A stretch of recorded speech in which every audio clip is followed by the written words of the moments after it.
سردار قومندان مرچل دی.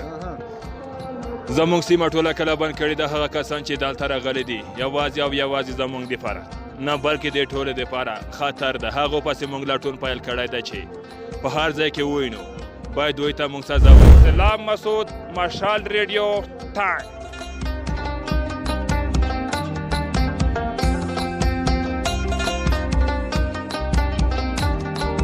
چې د امریکې نوي صدر جو بایډن دا پریکړه کړې ده چې د القاعدې او د وسلوالو طالبانو پر ضد به هر ځای کې چې وي ډرون بریدونه کاروي تر څو د وسلوالو طالبانو د القاعده او د داعشانو مخه ونیسي. هغه کار چې دغه بریدونه کې لاس لري د پېښې ځای څخه وتی ده خو هغه پسې موږ استخباراتي او ځانګړي ځواکونه سیمې ته لېږلي نو انشاءالله هغو کې به هم موږ کامیاب.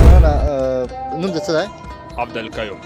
عبدالقیوم جانه تا رانه غوښتنه وکړه او ما هم در سره ومنله چې یو تمثیل د زده دی یا هم ځینې خبرونه د زده دي. نو لومړی تمثیل بیا خبرونه اورو چې د دوستانو د ملګرو په شونډو مسکا راولئ. تمثیل سمه ده د قومندان صاحب زموږ سیمه ټوله کله بند کړې ده هغه کسان چې دلته راغلي. کوم سریال درته یاد کوم سریال دی کوم څوک ده دغه دا سردار قومندان مرچل دی. زموږ سیمه ټوله کله بند کړې ده هغه کسان چې دلته راغلي دي یوازې او یوازې زموږ دپاره نه بلکې د ټولو دپاره خطر ده. هغو پسې موږ لټون پیل کړی ده چې په هر ځای کې ووینو باید دوی ته موږ سزا ورکړو. دوی په خپله سزا باندې باید ورسو که چیرې نه دوی دا کار وکړي نو دغه یو بشري ناورین رامنځته کېږي.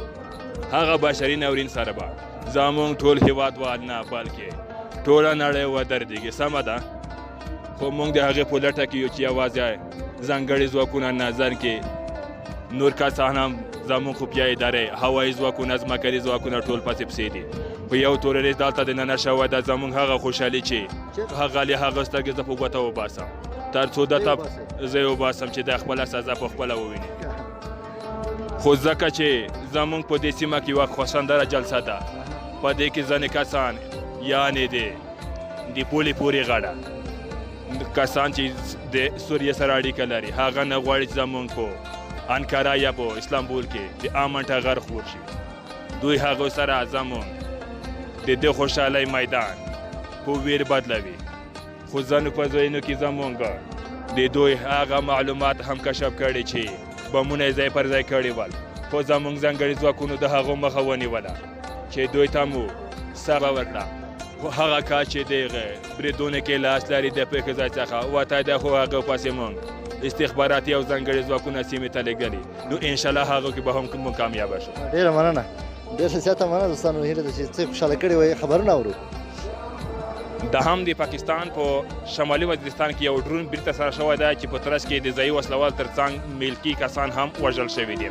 په دې هکله زموږ ته بشپړ جزئیات د ډرای اسماعیل خان نه سلام مسعود راکوي. سلام مسعود ده. سلام مسعود.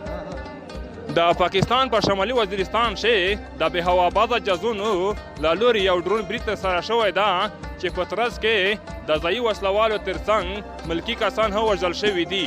دغه برید په داسې مهال کې مخې ته راغلی ده چې د امریکې نوي صدر جو بایډن دا پریکړه کړې ده چې د القاعدې او د وسلوالو طالبانو پر ضد به هر ځای کې چې وي ډرون بریدونه کاروي تر څو د وسلوالو طالبانو د القاعده او د داعشانو مخه ونیسي. خو پاکستان بار بار دغه تورونه رد کړي او وایي چې موږ په سیمه کې نه وسلوال طالبان شته او نه د القاعده کوم غړي. خو پاکستان بیا په پټه د امریکې سره یو هوکړه کړې چې ورته اجازه ورکړې ده چې د پاکستان په خاوره کې نور بریدونه ترسره کړي خو دا بریدونه دوی په کلکه غندي. خو پاکستان بیا دا بریدونه په خپله خاوره باندې تورای ګڼي. سلام مسعود، مشال ریډیو ټایم. ډېره مننه دوستانو. هیله ده چې دا ویډیو به ستاسو د تفریح لامل شوي وي او تاسو به لږ څه ورته خندلي وي. نو ډېره مننه چې زموږ خپرونې او پروګرامونه ګورئ. راسره اوسئ او زموږ ویډیوګانې درسره شیر کوئ لایک کوئ او تر څو چې موږ کوشش وکړو چې همدغسې نورو سیمو ته هم دا ګورو.